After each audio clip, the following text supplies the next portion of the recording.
두려워하는 것은 우리 주 예수 그리스도의 강림하신 것, 우리가 그 앞에 모임이 많아요.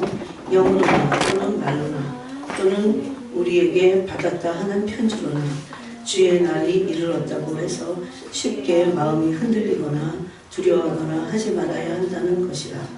누가 어떻게 하여도 너희가 미혹되지 말라. 먼저 배교하는 일이 있고 저 불법의 사람 곧 멸망의 아들이 나타나기 전에는 그 날이 이르지 아니하리니 그는 대적하는 자라 신이라고 불리는 모든 것과 숭배함을 받는 것에 대항하여 그 위에 자기를 높이고 하나님의 성전에 앉아 자기를 하나님이라고 내세우느니라. 내가 너희와 함께 있을 때에 이 일을 너희에게 기억하지 못하느냐. 너희는 지금 그러하여금 그의 때에 나타나게 하려 하여 막는 곳이 있는 것을 아나니 불법의 비밀이 이미 활동하였으나 지금은 그것을 막는 자가 있어 그 중에서 옮겨질 때까지 하리라. 그때 불법한 자가 나타나리니 주 예수께서 그 입의 기운으로 그를 죽이시고 강림하여 나타나심으로 패하시리라. 악한 자의 나타남은 사탄의 활동을 따라 모든 능력과 표적과 거짓 기적과 불의의 모든 속임으로 멸망하는 자들에게 있으리니 이는 그들이 진리의 사랑을 받지 아니하여 구원함을 받지 못함이라.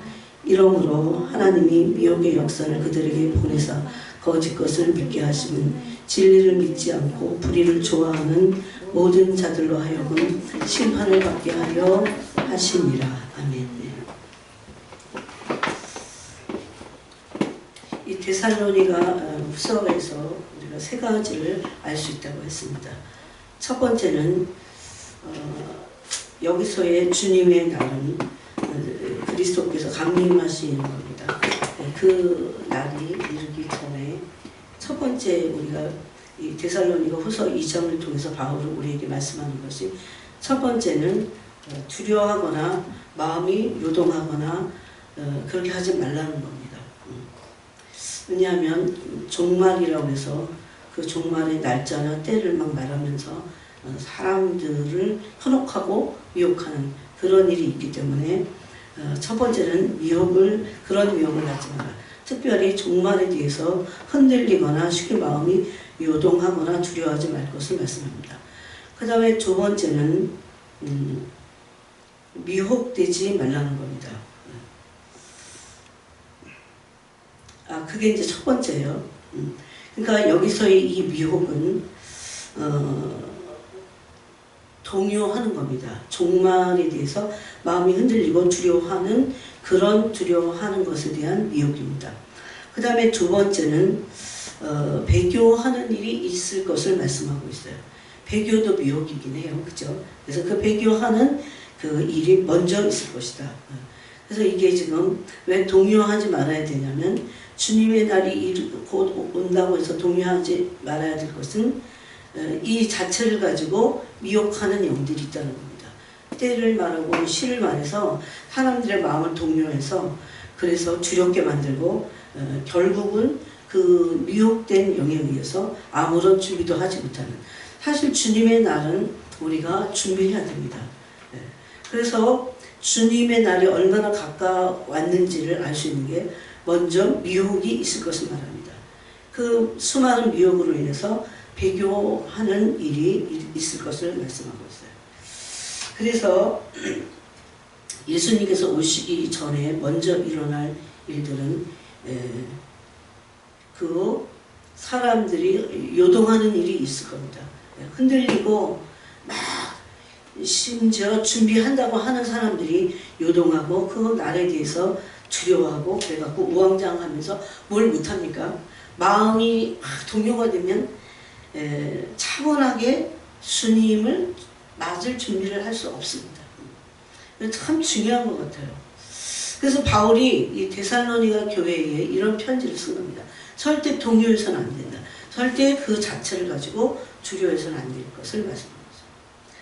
그 다음에 그게 미혹이라고 말합니다. 그래서 누가 어떻게 하여도 이 종말에 대해서 너희가 미혹되지 말라 이렇게 말합니다. 왜냐하면 며칠이야 이렇게 말하는 건 미혹이에요.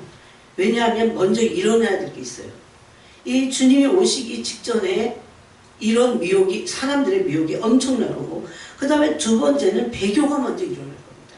왜 여기 먼저 배교하는 일이 있고 그러냐면, 이 불법의 사람 적그리스도가 오기 전에 있을 배교입니다. 그래서 먼저라는 얘기를 썼어요. 배교가 누구보다 먼저 일어나요? 적그리스도가 오는 것보다 배교하는 일이 먼저 일어날 것이다. 이 얘기입니다. 그러니까 동요하거나 요동하는 그런 사람들의 말에 현혹되거나 미혹되지 마라. 그래서 그 첫 번째가 이런 요동침으로 두려움으로 오는 미혹을 삼가라는 겁니다. 그 다음 두 번째는 배교가 일어날 것을 말씀하고 있어요. 배교가 계속 일어나고 미혹이 일어나고 배교가 일어나는 것은 언제까지입니까? 적그리스도가 오기까지입니다. 그래서 누가 배교를 하게 될까요? 미혹되는 사람들이겠죠. 그죠? 미혹되는 사람들. 지금은 어느 때보다도 영적인 잠을 많이 자고 주님의 때를 알리지 않고 또 모르고 그렇기 때문에 배교가 많이 일어날 때입니다. 그런데 어떻게 우리가 배교할 수 있어 그러지만 진리에 서지 못하면 배교하게 되어 있습니다. 진리로 서지 못한 자들에게 진리의 말씀과 예수 그리스도가 믿음의 터가 되지 않은 자들은 준비할 수 없어요. 제일 먼저는 예수님이 오실 그 길을 준비해야 되지만 말씀과 기도에 의해서 때를 먼저 알고 그 다음에 예수님이 나의 믿음의 터가 돼야 돼. 내 마음의 터가 먼저 돼야 돼요. 그 터가 잘 돼야 집을 짓지. 그죠? 네? 예수님도 마태복음 6장에서 터를 잘 닦아야 그 다음에 집을 짓고 이 집은 흔들리지 않고 무너지지 않을 것이다. 이런 말씀을 하고 있어요. 만약에 내 믿음의 터가 참 이런 말씀 중요한 것 같아요. 이 믿음의 터가 내 믿음의 터가 예수님이 아니야. 이 진리의 말씀이 아니면 터를 잘 안 닦으면 집을 접었자 바람이 불고 창수가 날 때 어려운 시련이 올 때 다 무너져요. 근데 여러분 어려운 시련이 올 때 무너진다고 하는데 베드로가 그랬어요. 나는 안 무너질 거라고. 나는 그렇게 안 할 거라고. 그런데 예수님 우리를 너무 잘 아시고 그리고 여러분 안 무너지는 게 쉽습니까? 무너지는 게 쉽습니까? 무너지기가 더 쉬워요. 무너지기가 더 쉬워요. 그래서 예수님이 오죽하면 내가 너의 믿음을 위해서 기도할 거다 그랬잖아요. 네? 내가 너의 믿음을 위해서 기도할 거다. 그러니까 너도 이제 나중에 굳건하게 되어서 형제들을 믿음 안에서 세워라. 이런 말씀을 부탁을 하셨어요. 그래서 우리가 진리의 말씀에 의해서 서는 것은 너무나 중요합니다. 먼저 예수님이 나의 믿음의 이 마음의 터가 되어야 돼요. 그 말은 예수님이 내 중심이 되는 것을 말합니다. 우리가 예수님이 내 마음의 중심이 되어도 때로 흔들릴 때가 있어요.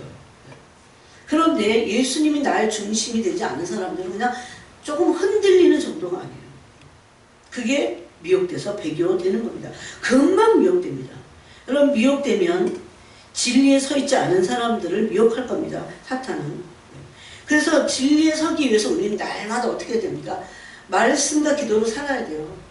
말씀을 읽고 그 말씀의 빛에 의해서 나를 내 혼의 자아와 육신의 자아를 비춰보면서 깨트리고 회개하고 더 그대로 살고자 하나님의 은혜를 구하고 또 그 세계가 어떤 세계인지 하나님이 나를 세워주시도록 딱 그겁니다.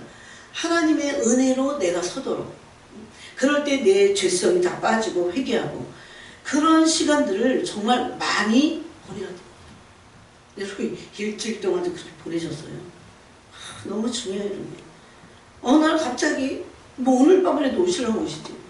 그래서 준비되지 않은 사람들은 또 주님이 데려가시지 않을 뿐만 아니라 나가 있다고 해도 그들이 너무 준비가 되지 않으면 준비는 뭡니까? 이런 사실을 아는 게 아니에요. 그건 정보지. 진리의 말씀에 의해서 연달을 받고 진리에 서는 겁니다. 그래야 예수님이 나의 믿음의 터가 되고 내가 진리에 서 있으면 미혹되지 않죠. 누가 와서 우리를 미혹해도 우리는 미혹되지 않고, 미혹되지 않기 때문에 배교하지 않습니다. 여러분, 그래서 예수님은 우리를 진리의 말씀의 사람이 되기 위해서 우리를 어떻게 합니까? 엄청 연단하세요. 막. 이렇게도 연단하시고 저렇게도 연단하시고. 그런데 막 고생만 하고 하나님의 말씀에 비춰서 내가 연단을 받지 않으면 하나님 말씀을 내 존재에 비추지 않아요. 예수님의 말씀은 빛이라고 그래요. 예? 예수님 빛으로 오셨다고 했잖아요. 그 빛의 말씀으로 나를 비추지 않아요. 그리고 회개하지 않아요. 그거는 준비되지 않아요. 예수님 가까이 오시는 걸 아무리 알아도 소용없어요. 이거 정말 너무나 중요한 시간을 우리가 지금 지나가고 있어요. 매일매일 그런 지금 시간을 보내야 됩니다. 주님과. 성령 하나님이 이것을 위해서 마치 아수에로 임금의 신부가 되게 하기 위해서 에스더를 이 내시가 계속해서 준비시켰듯이 그런 기간을 보내고 있어요. 그때 준비를 어떻게 했습니까? 그때 그 에스더의 준비 기간은 언제였습니까? 1년이었습니다. 6개월은 모략으로, 6개월은 향품으로 온몸에 다 바르고 날마다 정결함과 거룩함을 유지했어요.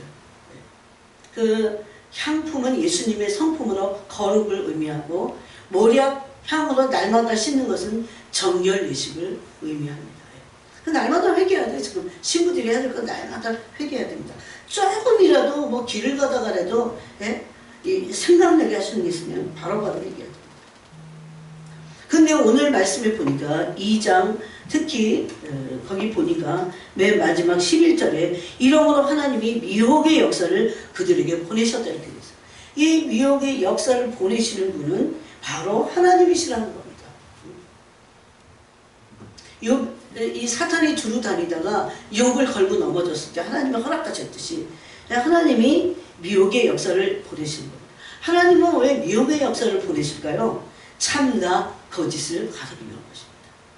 구원받을 자와 친정의 마지막 때의 구원은 여러분 좀 틀린다기보다는 이게 상황이 틀려요. 상황이. 사탄이 얼마나 꽉 찼습니까? 우리가 지난 시간에 좀 나눴어요. 사탄이 정말 지구상에 꽉 차 있습니다. 그래서 이 연단되지 않은 영들, 베드로 후서가도 있죠. 유다서하고 연단되지 않은 영혼들을 막 집어삼키려고 해요. 그러니까 지금 마지막 때는 참 미혹받지 않고, 미혹받으면 뭐한다? 배교하게 돼 있어요.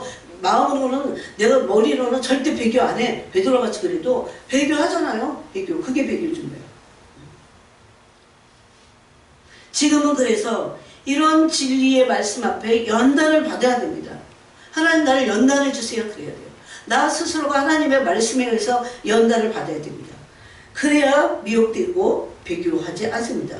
지금은 그래서 하나님이 우리를 진리의 말씀으로 연단하시는데, 그 이유는 참과 거짓을 가르치고 쭉정이와 알곡을 가르치기 위해서 미혹을 보내신다는 겁니다.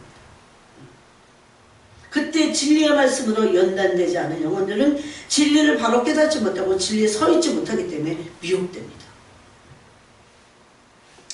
그래서 마지막에 마태복음 24장에 보니까 가장 택하신 자들에 대한 미혹은 뭐냐면, 기적과 표적과 이적을 할 수가 있으면 모든 걸 다 동원해. 그래서 미혹한다는 겁니다. 그래서 우리가 지각을 사용함으로 하나님의 말씀에 의해서 연단을 받는 것이 너무나 중요합니다. 그 연단될 때 어떻게 되는지 아세요? 회개가 터져요. 그 잘못된 그 어둠과 이기심과 탐욕과 이런 모든 우리 속에 숨어있는 모든 것들이 다 빛에 의해서 발각이 되면서 그거를 토해내고 회개해야 돼요. 그리고 말씀에 의해서 그대로 살고자 어떨 때는 내 이기심을 꺾으면 하나님 앞에 드려야 될 것도 있고 이웃에게 흘려보내야 될 것도 있고 그렇습니다. 우리는 그래서 연단될 때 비로소 분별하게 됩니다. 이거는 머리 좋은 사람이 아니면 오래 신앙생활 했으니까 뭐 눈치는 있겠죠. 이런 눈치나 이런 거 가지고 알 수 없어요. 사탄은 우리보다 광명의 천사예요. 여러분 사탄을 대면하신 적 있으세요? 그는 진짜 교묘하기 짝이 없고 집요하기 짝이 없어요. 제가 보니까 너무너무 집요해요. 이 정도면 포기하겠지. 포기하는 게 없어요. 진짜. 그래서 어떤 사람들이 그렇게 어떤 이념이나 사상을 포기하지만 이단들 보세요. 포기하지 못하잖아요. 그거 왜 그런지 아세요? 그들의 압이 마귀가 집요한 존재이기 때문에 그렇습니다. 그들은 거짓말의 영들이고 속이는 영들이고 진리에 서지 못합니다. 여러분 우리가 어떻게 해서 진리에 서게 됩니까?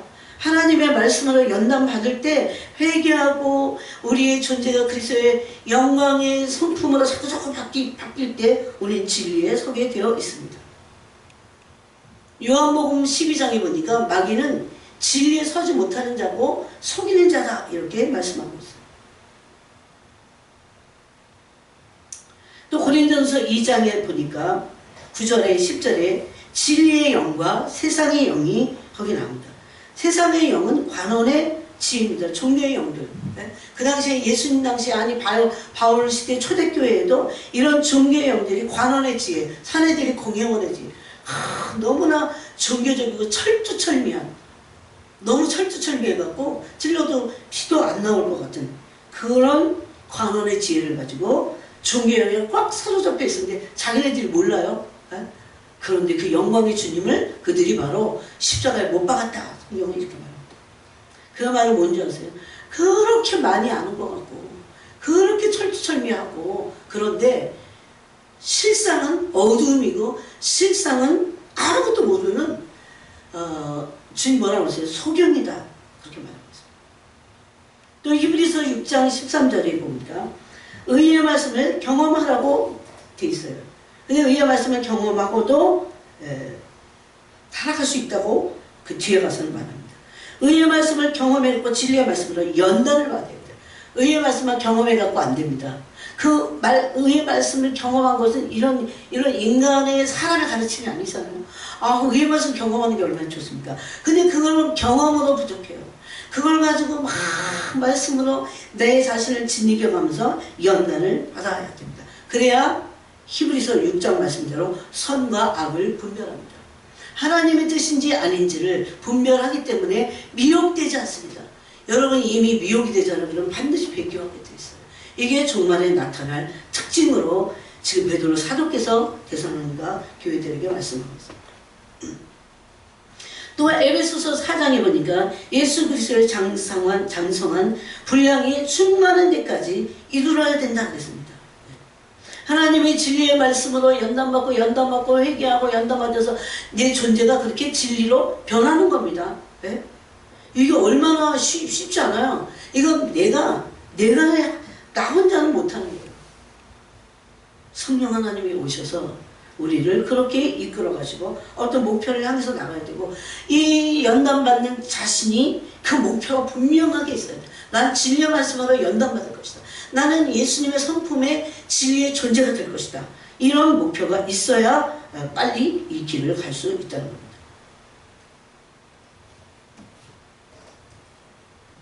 이때 하나님을 아는 것, 하나님의 아들을 알고 하나님을 알고 믿는 것, 하나님의 아들을 알고 믿는 것이 너무도 중요하다고 했습니다. 그래서 에베소서 1장 17절에는 이것을 알 것을 말씀하고 있어요. 하나님을 알고 부르심의 소망을 알고 우리가 받을 기업의 영광의 풍성을 알고 하나님의 능력이 지극히 크심 바로 부활의 능력을 알기를 원한다고 바울은 말씀하고 있어요.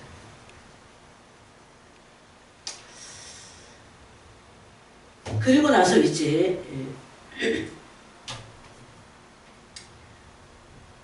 두 번째는 이 진리를 아는 것에 대해서 좀 더 얘기하긴 해야 되는데, 여러분 진리는 무엇입니까? 참된 겁니다. 옳은 겁니다.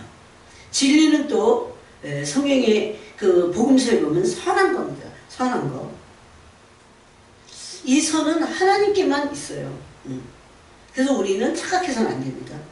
그래서 그 진리는 하나님의 말씀이고 하나님의 형상이고 성령의 지혜고 이런 것들이 진리입니다. 그런데 이런 진리는 겸손한 자들만이 알 수 있습니다.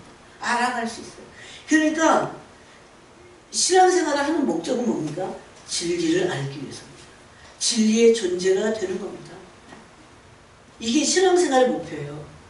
뭐 나의 목표를 이루겠다 그런 게 아니에요. 정말 잘못된 거죠. 그런 것은. 내가 진리가 되는 거, 내가 진리의 사람이 되는 거, 진리의 존재가 되는 거. 그 진리의 사람이 되기 위해서 난 진리를 모르니까 끊임없이 겸손하게 주님께 나아가는 거예요.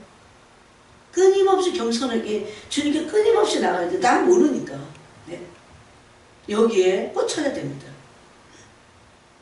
왜 그렇습니까? 겸손할 때, 이 겸손하다고 하는 것은요, 그냥 수줍게 어떤 하는 공손한 그런 태도만을 말하지 않아요. 내 존재가 이런 생각을 해야 돼요. 난 모른다. 모르는 자신의 한계를 철저하게 깨달아야 돼요. 그리고 성령께 가르치심을 구해야 돼요. 이게 겸손한 자의 자세입니다. 우리는 인생에서도 내가 좋게 느낀 것이 다 좋은 것은 아니에요. 우리 이렇게 몰라, 어두운 거. 나는 막, 이거 너무 좋은 것 같아. 이렇게 막 느끼죠. 또, 그래, 이거 선한 것 같아. 이렇게 하지만, 그게 진리에서 내가 연단을 받아서 하나님에게서 온 것이 아니면, 그 출처가 하나님이어야 돼요. 그 사람이 그건 착각일 뿐입니다. 네?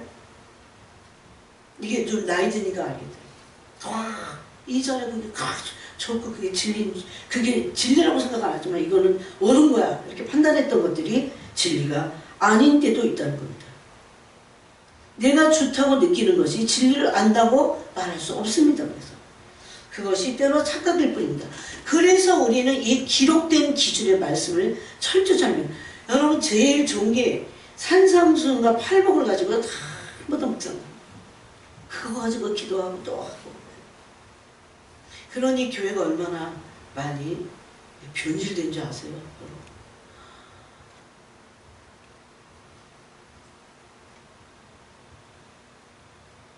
그래서 선하신 분은 하나님 한 분이십니다. 완전한 선이신 하나님께 집중해야 돼요. 이런 목표를 기복신앙은 어떻게 가져요? 자기가 복받는 게 목적인데 이 땅에서 어느 정도. 이번 주에도 제가 사람들 만났어요. 찾아온 사람 만난 거예요. 너무 기복적인 사람들이 너무 많아서. 근데 그게 잘못됐다고 생각 안 해.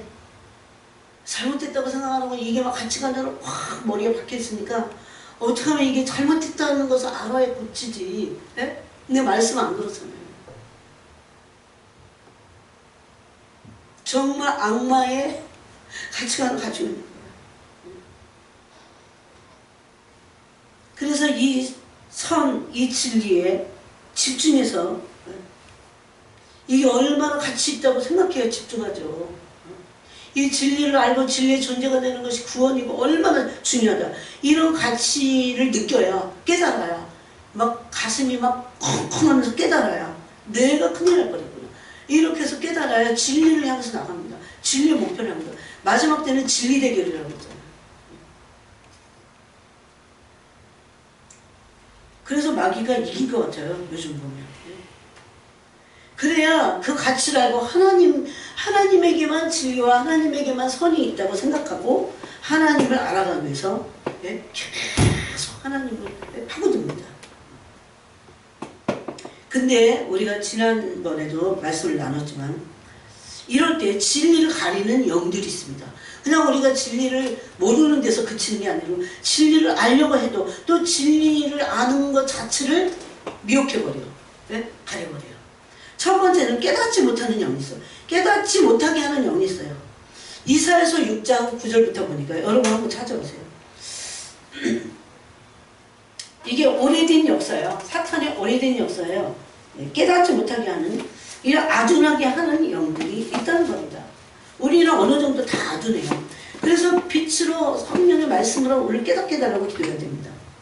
여러분 그렇게 오랫동안 하나님을 섬기고 또 예수님도 그들에게서 나오셨고 영광이 그들의 거고 예배가 그들의 거고 다 그들의 거라고 했어요. 율법이 그들의 거라고 했어요. 그런데 그들이 바로 선민 이스라엘이 아둔한 영에 걸려버렸어요. 왜 그렇습니까? 교만하기도 하고 이렇게 가리는 영들이 이렇게 있기 때문입니다. 이사야서 6장 9절부터 보니까 여호와께서 이르시되 가서 이 백성에게 이르기를 너희가 듣기는 들어도 깨닫지 못할 것이요 보기는 보아도 알지 못하리라 하여.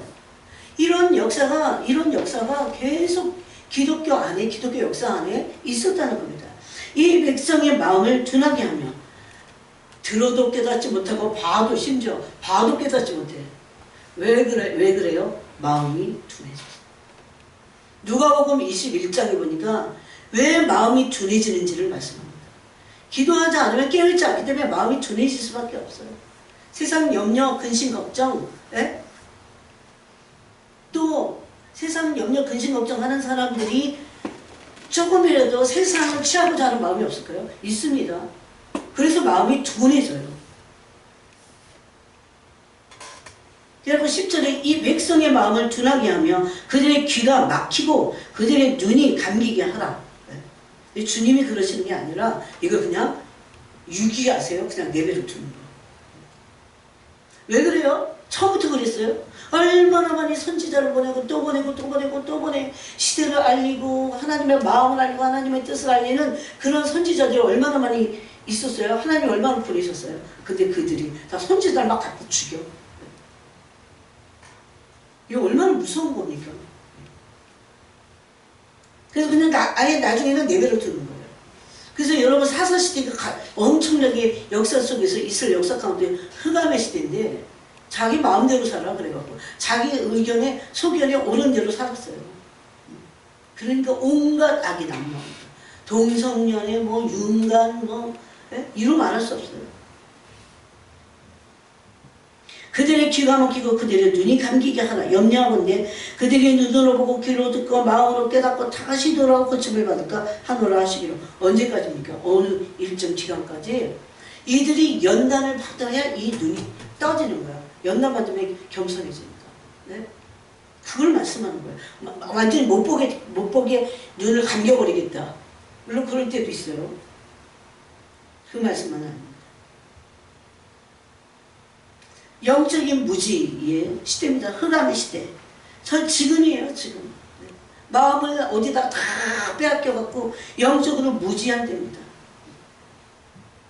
아까도 우리가 잠깐 나눴지만 요한복음 8장에 보면 8장 43절에 보면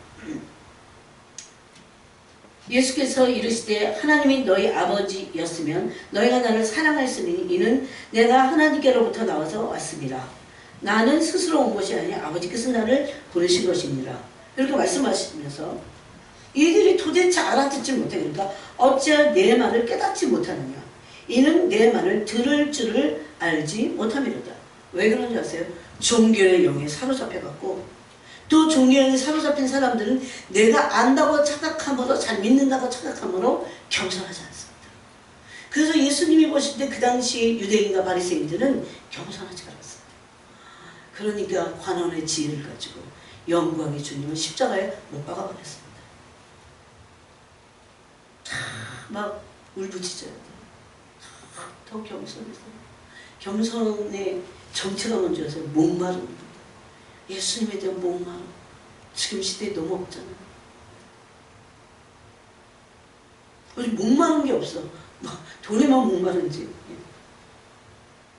그 다음에 두 번째는 고린도후서 4장 4절에 보니까 세상을 사랑하게 될 때 혼미케 하는 영들이 옵니다. 세상 신이 믿지 않은 자들의 마음을 혼미케 한다고 되어 있어요. 혼미케 하는 영들이 있습니다. 얼마든지 이런 영에 우리가 노출될 수 있어요. 노출되지 잠깐 어쩔지 몰라도 정말은 노출되지 않고 미혹되지 않을 수 있는 건요. 중심이 올바른 거예요. 중심이 올바른 걸 제가 그 전에도 읽었습니다. 예수님을 중심에 두고 그분을 끊임없이 계속 사랑하는 거예요. 끊임없이. 의지적으로도. 감정이 안 되면 의지적으로도 해야 돼요. 어떤 데 감정이만 우리가 상하잖아. 그럴 때 의지적으로라도 주님을 사랑한다고 고백하고 나가서 감정을 회복하고 의지를 들여서 계속해서 주님을 사랑하게 될 때 이 세상 영에 혼미케 되지 않습니다. 이 부분은 우리가 그 전에 많이 나눴어요. 또 세 번째는 이런 속이는 영이 있어요. 누가복음 18장에 보니까 누가복음 18장 9절에 보니까 바리새적인 바리새인의 누룩을 조심하라 예수님도 그랬죠. 이게 속이는 영이에서 종교적인 착각을 일으키게 합니다. 누가복음 18장 9절에 보니까 또 자기를 의롭다고 믿고 다른 사람을 멸시하는 자들에게 이 비유로 말씀하시되 그랬어요. 이 바리새적인 믿음은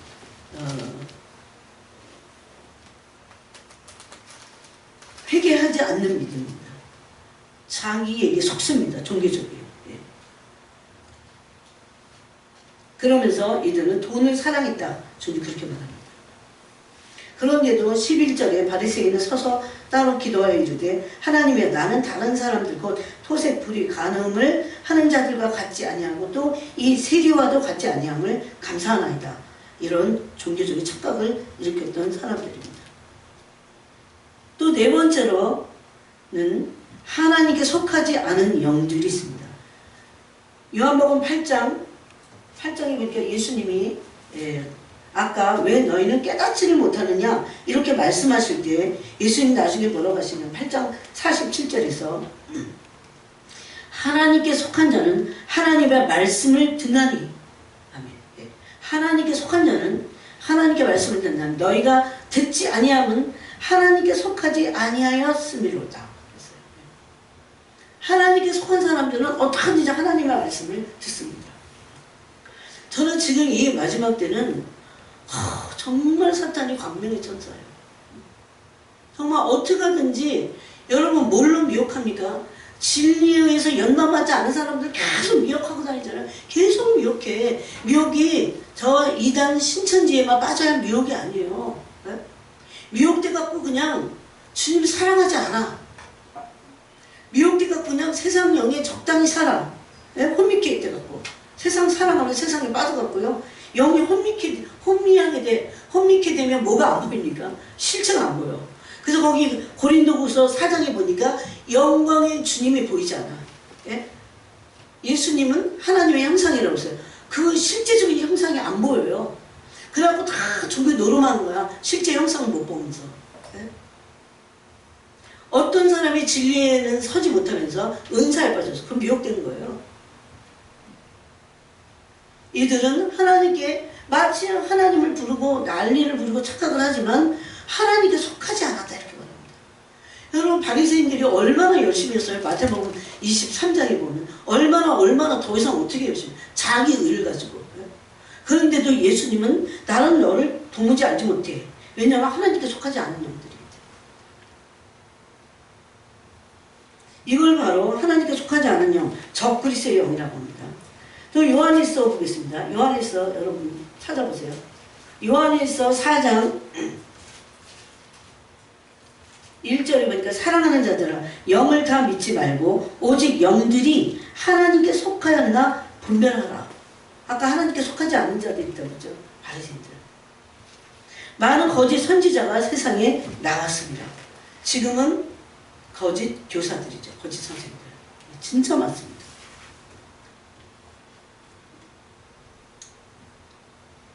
그러면서 여기 속했다는 거에 대해서 굉장히 분명히 말씀하고 있어요. 조금 더 읽어볼까요? 이로써 너희가 하나님의 영을 알지니 곧 예수 그리스도께서 육체로 오신 것을 시인하는 영마다 하나님께 속하는 것이요. 예수를 시인하지 아니하는 영마다 예수님이 시인하지 아니하는 영들이 얼마나 많습니까? 이거는요 혼으로 나 예수님을 믿어 이런 얘기를 하는 게 아니에요. 영으로 분명히 거듭난 영이 예수 그리스도께 속해 있기 때문에 예수 그리스도의 구원자이신 예수 그리스도를 시인하는 겁니다. 그래서 시인하지 아니하는 영마다 하나님께 속한 것이 아니니 이것이 곧 적그리스도의 영이니라. 오리라 한 말을 너희가 들었거니와 지금 벌써 세상에 있느니라. 이제 나타나기만 하면 되는 거예요. 각 시대마다 적그리스도는 있었습니다. 다니엘서 9장에 보면 그때 당시 중간기에 나타난 적그리스도는 안티오쿠스 4세입니다. 그 적그리스도예요. 그래서 유대인들을 얼마나 참혹하게 죽였습니까? 4절에 자녀들아 너희는 하나님께 속하였고 이 속하였다는 게 여러분 얼마나 중요한지 모릅니다. 이거를 속하였다는 것을 또 다른 말로 말하면 성령의 인치심입니다. 자기에게 속한 자들을 성령께서 인을 치십니다. 성령의 인치심. 또 그들을 이기었나니 하나님께 속하면 세상의 그 적그리스도의 영들을 이깁니다. 이는 너희 안에 계시니까 세상에 있는 자보다 크심이라. 이걸 믿어야 됩니다. 그들은 세상에 속한 거로 세상에 속한 말을 하며 세상이 그들의 말을 듣느니라. 이게 깊이 들어가면 얼마나 어떤 말씀일까. 이게 너무나 놀라운 말씀. 우리는 하나님께 속하였으니 하나님을 아는 자는 우리의 말을 듣고 하나님께 속하지 아니한 자는 우리의 말을 듣지 아니하나니 진리의 영과 미혹의 영을 이로써 아느니라고 했어요. 누가 미혹되지 않습니까? 하나님을 아는 자입니다. 하나님 아는 자. 영생도 하나님을 아는 것이 영생이라고 했습니다. 진리는 성령이시고 성령님은 하나님을 알게 하시는 영입니다. 또 요한일서 2장을 보면 또 2장에도 또 말씀이 있어요. 2장 18절에 보니까 아이들아 지금은 마지막 때라 적그리스도가 오리라는 말을 너희가 들은 것과 같이 지금도 많은 적그리스도가 일어났으니 그러므로 우리가 마지막 때인 줄 아노라. 그래서 마지막 때의 이 세 번째 일어날 주님의 오실 때 주님의 오시기 전에 먼저 일어날 일들과 그 오실 때 일어날 일들은 이 불법의 사람이 적그리스도가 나타나는 것입니다. 19절에도 그들이 우리에게서 나갔으나 우리에게 속하지 아니하였느니 여기도 미혹된 적그리스도의 영들 그들은 하나님께 속하지 아니하였음을 분명히 말합니다.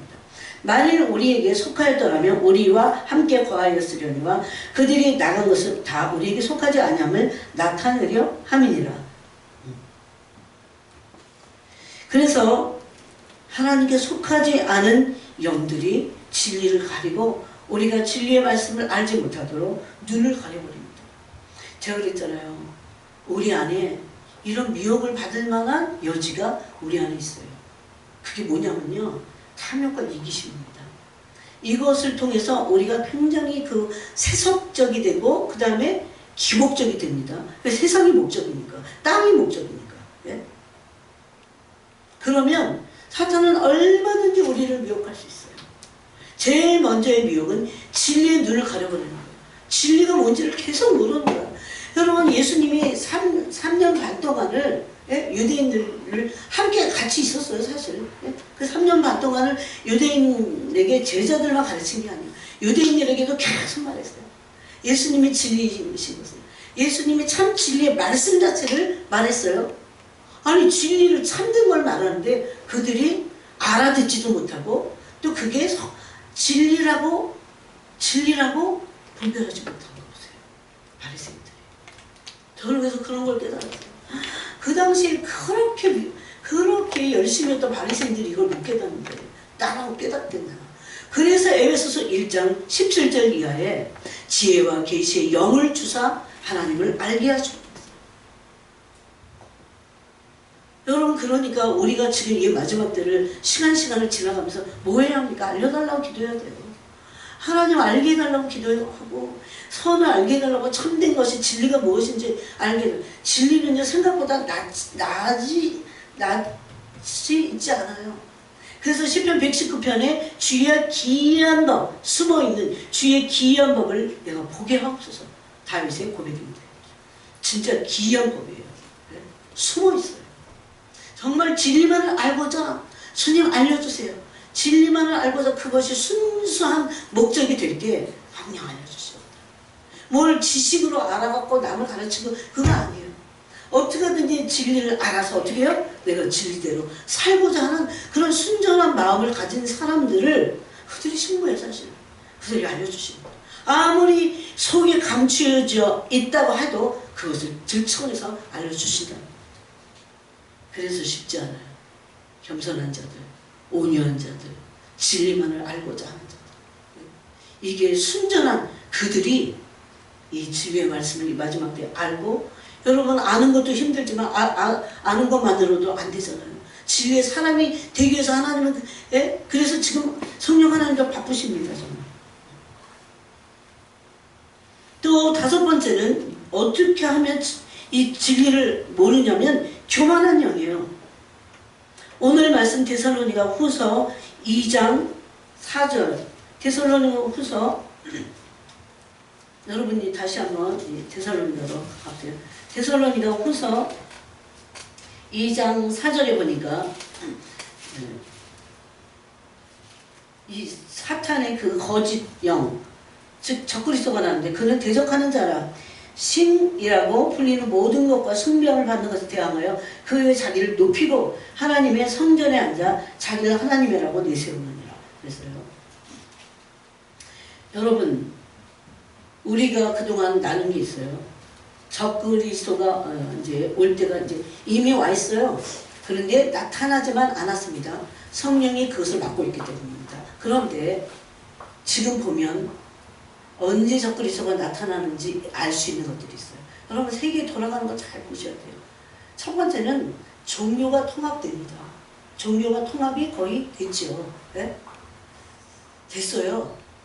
거기 아브라함 하우스라는 데서 종교 통합을 이뤘어요. 네? 공식적으로 하긴 했어요.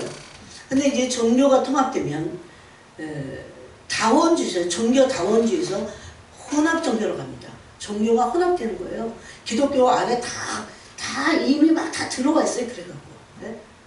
그래서 WCC 올해 뭐 9월에 보니까 로잔 총회를 뭐 어디 인천에서 연다고 지금 난리예요.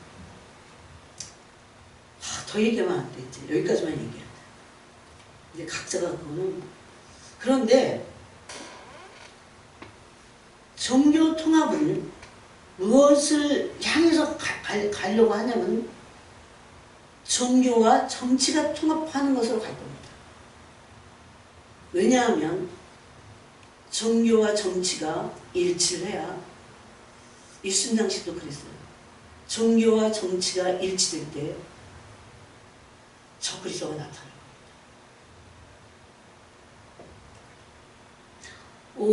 지난달 5월 9일날 캐톨릭이 발표를 했습니다. 종교와 정치가 일치되는 것을 겉으로 표방을 그렇게 하지 않았는데 그것을 위한 5월 9일날 어떤 유대적인 성경에 있는 희년이 아니라 희년 선포를 했어요. 여러분 잘 보셔야 돼요. 어떤 일들이 지금 일어나고 있는지 예수님 오시기 직전까지. 그래서 이들이 하는 거 뭡니까? 불의를 좋아한다 이렇게 돼 있어요. 10절에 보니까 7절에 불법의 비밀이 이미 활동했다 이렇게 돼 있어요. 그런데 때가 되면 그때는 때가 되는 겁니다. 때가 되면 불법 판자가 나타날 겁니다. 그러면서 그 불법 판자가 이제 잠시 나타날 때에 어떻게 합니까? 악한 자의 나타남 9절에 있죠. 9절 2장 9절에 보니까 악한 자의 나타남, 이 악한 자는 불법의 사람 적그리스도가 나타나서 뭐합니까? 사탄의 활동을 따라 모든 능력, 표적, 거짓 기적을 행합니다. 그러니까 이런 너무 겉으로 보이기 시기 이런 것들을 따라가서는 안 돼요. 물론 교회는 이런 능력이 행해져야 됩니다. 그럼에도 불구하고 우리는 진리의 말씀에 서서 이런 잘못된 어떤 기사와 이적을 뿜는 이런 불법의 악한 자의 활동을 가려낼 수 있어야 돼요. 분별해낼 수 있어야 됩니다. 이거는 많은 시간 주님 앞에서 말씀으로 연단받고 진리의 말씀으로 연단받고 오랫동안 주님 앞에서 기도하지 않으면 이런 것들을 분별해낼 수 없어요. 여러분 계시록에 보면요. 버가모 교회가 있어요. 여러분 한번 계시록 보세요. 네? 그런데 지금의 교회들은 정말 수준이 엄청 낮아요. 사대교회만도 못할 수 있어요. 버가모 교회가 2장 12절에 있군요. 13절에 내가 어디에 사는지를 내가 아노니 거기는 사탄의 권자가 있는지라 내가 내 이름을 굳게 잡아서 내 충성된 증인 안디바가 너희 가운데 그 사탄이 사는 곳에서 죽임을 당할 때에도 나는 나를 믿는 믿음을 저버리지 아니할도다. 엄청난 교회죠. 네? 사탄의 권자를 향해서, 예? 사탄의 권자를 향해서 대항하니까, 예? 죽었어요, 안디바가. 그러나 그런 교회를 향해서도 주님 뭐라고 합니까? 내게 두어 가지 책망할 것이 있나니 거기 내게 발람의 교훈을 지키는 자들, 발람이 발락을 가르쳐 이렇게 쭉 설명합니다. 그러면서 발람이 어떻게 했어요? 우상의 제물을 먹게 했잖아요. 또 해nom하게 했잖아요. 우리가 이걸 기억하잖아요. 민수기 25장인가요? 또 여러분, 그러면 여기 발람의 교훈이라는 게 있어요. 두 번째는 뭡니까? 니골라당의 교훈이 있어요. 이 니골라라는 사람은 집사였어요. 굉장히 신실했다가 나중에 변절됩니다. 그래서 그런데 다 이 변절되고 니골라당의 교훈, 발람의 교훈, 이건 뭡니까? 진리를 다 한결같이 진리를 모르는 사람들을 미혹해서 대적하는 겁니다.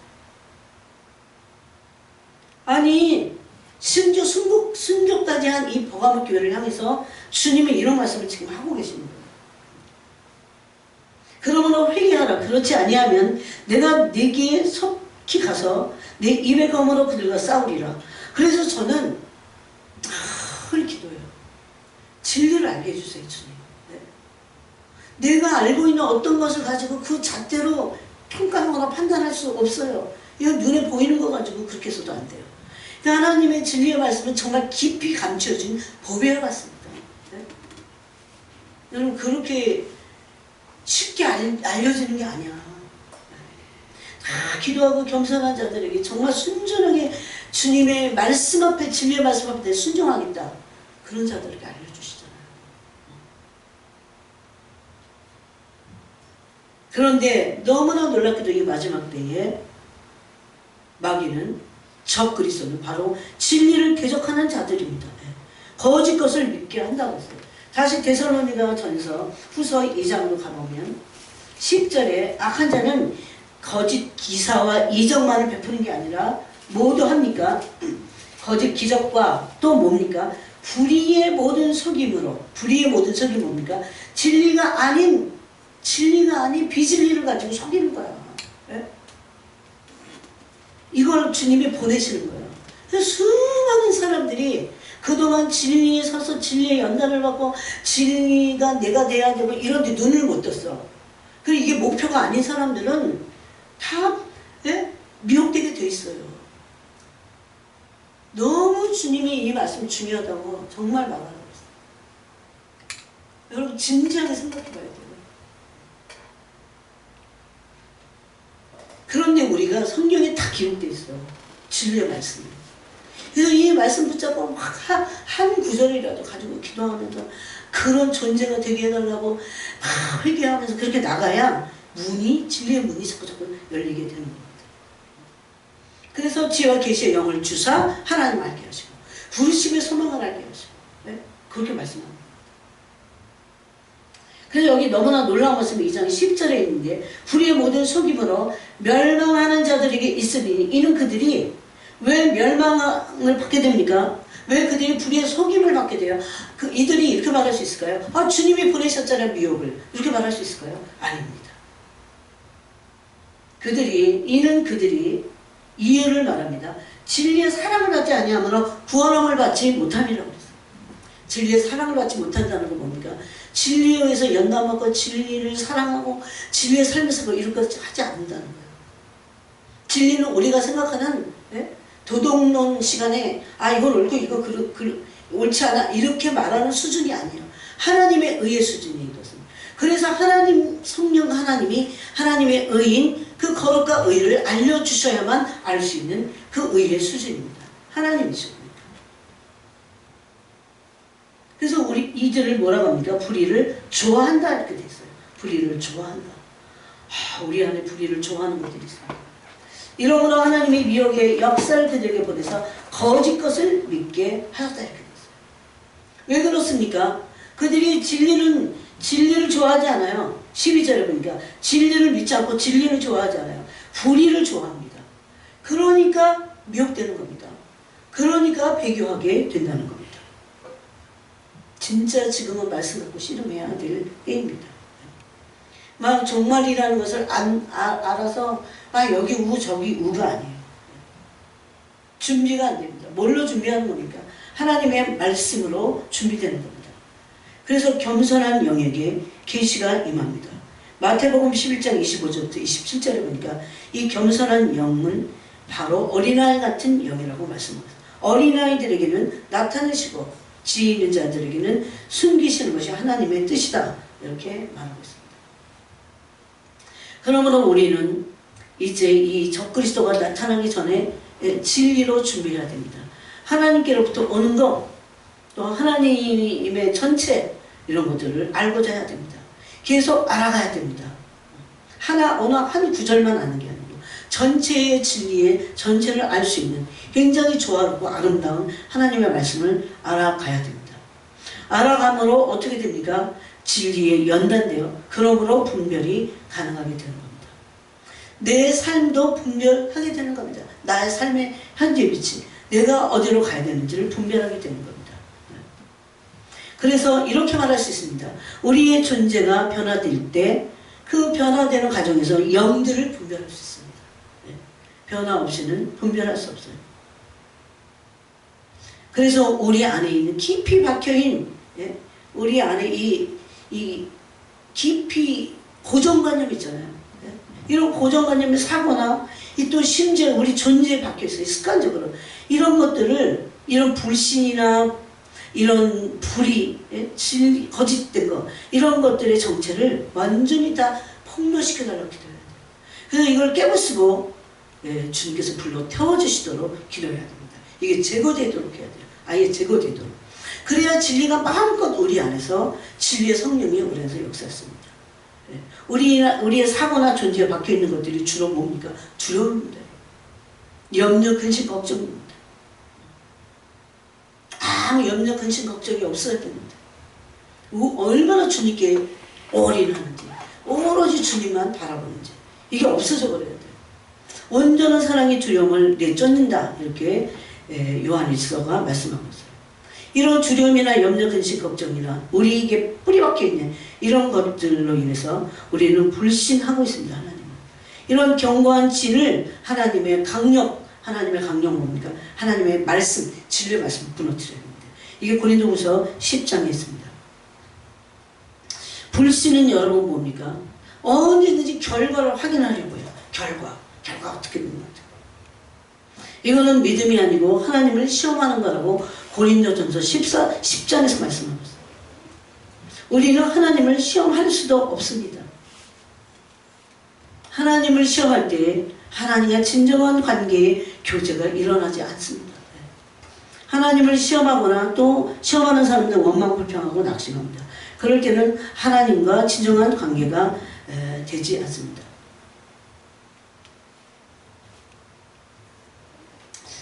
그럴 때 이 모든 것들을 이 순식간에 이걸 변화시킬 수 있는 것은 바로 예수님을 사랑하는 것입니다.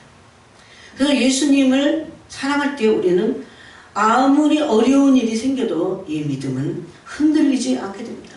이게 마태복음 7장에 그 창수가 나고 바람이 불 때의 그 말씀이에요. 그래서 우리는 하나님의 권능이나 능력만을 믿는 게 아닙니다. 하나님의 존재 자체를 믿을 때 이 관계가 회복이 됩니다. 하나님과 믿음의 교제가 일어납니다. 끊임없이 이 믿음의 교제를 해야 됩니다. 그래서 하나님보다 높아질 생각, 그러므로 우리의 사고나 존재에 뿌리박혀 있는 이게 낙심이든 원망이든 불평이든 두려움이든 하나님이 이 생각을 뭐라고 하냐면 하나님을 대적해서 하나님보다 높아져 있다고 합니다. 이 말의 의미가 뭘까요? 분명히 하나님을 믿으라고 했는데 믿지는 않으면서 내 생각과 내 사고가 원망 불평에서 오는 그런 사고가 하나님보다 더 높아져 있어. 그래서 하나님을 끊임없이 대적하고 있어요. 이런 거 생각하면 끔찍해요. 이런 인간적인 생각이죠. 이런 인간적인 모든 생각들은 하나님을 전부 다 대적하고 있습니다. 그래서 성경은 고린도후서 10장에서 뭐라고 합니까? 모든 생각을 사로잡아서 그리스도께 복종시켜야 된다고 했습니다. 즉 하나님의 뜻보다 이 말은 자신의 생각, 자신이 통계적으로 생각하는 어떤 생각들이 더 옳아요. 옳다고 높여 있다는 겁니다. 자신의 생각에 의해서 파져 있어서 하나님의 뜻에 순종하지 않습니다. 낙심 상태에 계속 있고 원망과 불평, 두려움의 상태에 있는 것도 마찬가지입니다. 그런 사람들은 순종하지 않게 됩니다. 이런 모든 것들이 내 육신에서 나온 모든 것들, 그 원망이나 불평이나 두려움이나 불신이나 낙심이나 또 그 외에도 뭐 교만이나 이런 너무나 많아요. 그런 것들이 완전히 이 불순종하게 하는 이런 것들이 꺾여야 돼요. 꺾이지 않은 인본주의 생각과 뜻은, 이 이론들은 하나님보다 높아져 있습니다. 대적합니다. 그래서 그리스도께 복종되어야 합니다. 그래서 모든 생각을 사로잡아서 그리스도의 발 앞에 복종시킴으로 굴복 상태가 되어야 된다고 했습니다. 이런 인간적인 생각들은 하나님의 뜻을 받들지 않습니다. 자신의 뜻을 따르려 하는 것이 있습니다. 그래서 실질적으로 봤을 때 하나님보다 자신의 생각이 높아져 있는 상태입니다. 여러분, 하나님보다 내 생각이 높아졌고 딱 고정되어 있어요. 절대 순종할 수 없어요. 이걸 꺾고 어떤 순종, 어떤 굴복할 수 없어요. 이게 무섭습니다. 이거를 꺾는 것부터 해야 돼. 이걸 꺾는 것부터. 안 그러면 다 종교 생각이에요.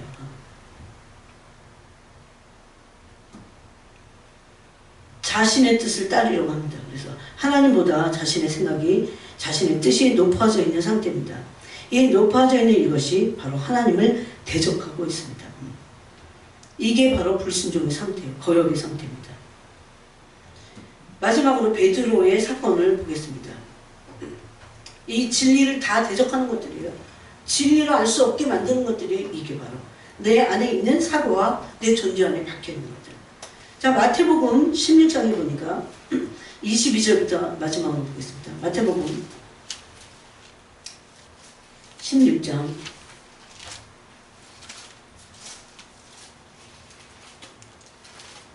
예수님이 13절부터 보면 베드로의 고백을 통해서 음부의 권세가 이기지 못하게 하겠다, 교회를 세우겠다 이렇게 말씀하시고 나서요. 21절에 이때로부터 예수 그리스도께서 자기가 이렇게 쭉 이제 나옵니다. 근데 이제 고난을 받고 죽임을 당하고 서기관들과 대제사장들과 장로들에게 예루살렘에 올라가서 고난을 당할 것을 제자들에게 비로소 말씀했어요. 그랬더니 그때 베드로가 예수님을 붙잡고 항변합니다. 항변하여 이르되 주여 그리 마옵소서 이 일이 결코 주께 미치지 아니하리이다. 저는 이전에 이 장면을 읽다가 너무너무나 이해가 안 갔어요. 예수께서 돌이키시며 베드로에게 이르시되 사탄아 너희들로 물러가라. 너는 나를 넘어지게 하는 자로다. 네가 하나님의 일을 생각하지 않냐고 도리어 사람의 일을 생각하는도다. 그러면서 누구든지 자기를 부인하고 십자가를 지고 나를 쫓고 심지어 어떻게 목숨까지도 미워해라 이런 말씀하셨어요. 이거를 조금 우리가 좀 더 살펴보면 아까 그 고린도 후서 10장 말씀과 비교해보면 베드로의 항변은 사람의 일을 생각하는 데서 나왔어요. 그죠? 네. 사람의 일을 생각하는 데서. 그 출처가 사람입니다. 사람의 생각. 사람의 생각과 사람의 뜻에서 나와서 어떻게 해요? 고린도후서 10장 말씀대로 하나님보다 높아져 있어요. 하나님보다 높아져 있어갖고 하나님보다 높아져 있는 이런 고정관념이나 이런 자기의 관철된 생각들은 어떻게 됩니까? 이 고정된 생각들은 하나님을 대적하고 있습니다. 그래서 하나님을 대적하고 있기 때문에 하나님이 베드로 보고 뭐라 그러니까 사탄이라고 한 거예요. 사탄아 너희들은. 예수님은 즉각 그 베드로의 그 생각, 베드로의 그 생각에 대해서 사탄이라고 하십니다. 23절에서. 그러니 예수님으로서 우리에게 사탄아 물러가라 이렇게 말씀하실 게 많은 겁니다. 우리의 고정관념. 항변했지만 다 사람에게서 나온 거죠. 여러분 사람에게서 선한 게 어디 있어요? 다 사람에게서 나온 뜻. 여러분 사람들은요 어떤 사람들이 이런 사고를 갖고 있어. 믿는 사람들이 그런 생각을 해서 하는데 나는 좌든 우든 내가 좋은 걸 하나 선택해서 내 마음에 드는 것 같아. 이게 더 맞는 것 같아. 그런 생각이 우리에게 필요 없어. 이건 사람의 뜻이고 사람의 생각이야. 왜? 그게 자기 고정관념이 되고 그게 하나님을 대적하고 있어요. 그래서 예수님은 베드로에게 바로 음부의 권세가 너를 이기지 못할 거야. 너가 그 교회, 너에게 반석이야. 너 위에 그 반석에 내가 교회를 세우겠다. 이렇게 말씀하셨는데도 불구하고 베드로를 향해서 개인에게 뭐라고 합니까? 사탄아 너희들로 물러가라. 왜 그러셨을까요? 이 진리를 대적하고 하나님을 대적해서 높아진 인간의 생각들이 전부 다 하나님의 진리인 하나님의 뜻과 하나님의 마음을 대적하고 있게 돼요. 이게 얼마나 중요합니까?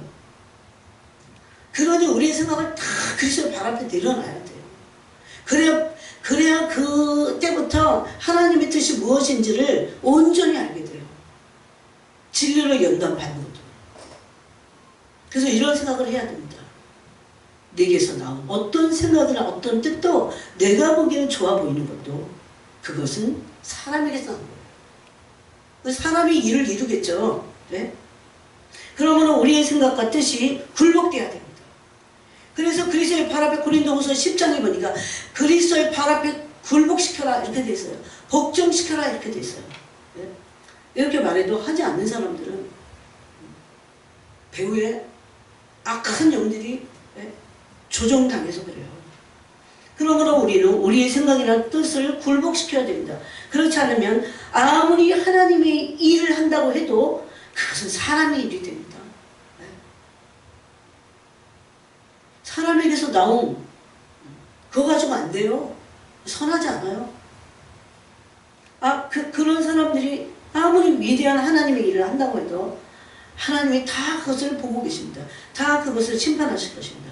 그것은 사람의 일이 되며 사탄을 지지하는 게 됩니다. 네? 지금 그런 일이 교회 안에 얼마나 많아요. 사탄을 지지하는 일이 되고 하나님을 대적하고 있어요. 하나님을 대적하고 사탄은 지지하고. 어디서 나온 게? 난 사탄을 지지하지 않는데? 라고 하지만 베드로 보고 뭐라고 합니까? 주님이 어떨 때 베드로에게 사탄이라고 했어요. 사탄은 너희들을 물러가라고 했어요. 베드로에게서 나온 생각, 베드로 개인에게서 나온 베드로라고 하는 사람에게서 나온 뜻, 그 생각, 그것이 굴복되지 않은 겁니다. 그러니까 막 항변하는 거예요. 그럴 때 우리는 하나님을 대적함으로 사탄을 돕는 사람이 오히려 됩니다. 그러므로 예수님께서는 바로 24절에서 자기를 부인하라고 말씀한 겁니다. 그 뒤에 이게 같은 맥락의 말씀이 아닌 것 같은데도 그렇게 더 도리어 사람의 일을 생각해 이렇게 꾸짖으시고 나서 24절 보세요.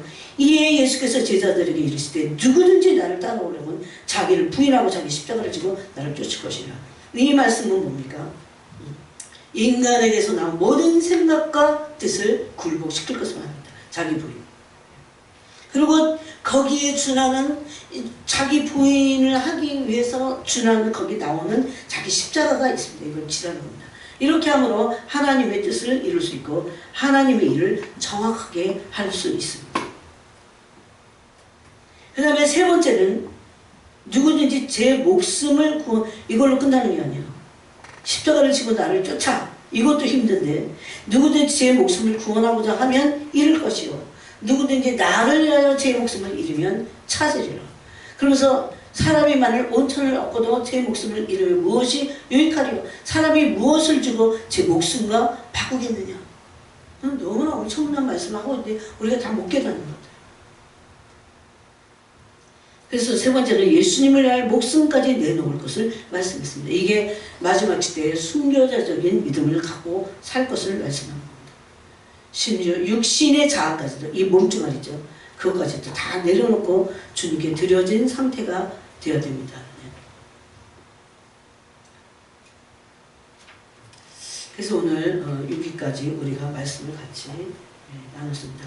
특별히 고린도 후서 진리의 말씀과 연결해서 내가 진리의 말씀에 서는 연달을 받는 존재라는 그 내용과 연결을 해서 고린도후서 10장과 마태복음 16장을 집에서 여러분이 곰곰이 묵상하면서 정말 내 생각과 나에게서 나온 뜻들이 하나님을 대적하기 때문에 예수님 베드로고 사탄이라고 하셨구나.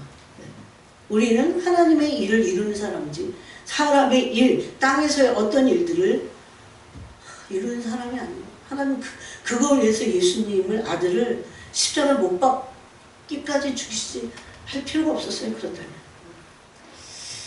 그래서 오늘 이 말씀을 여러분이 붙잡고 기도하시기 바랍니다. 하나님 아버지 감사합니다. 오늘 이 시간에 우리에게 이 마지막 때에 정말 진리의 말씀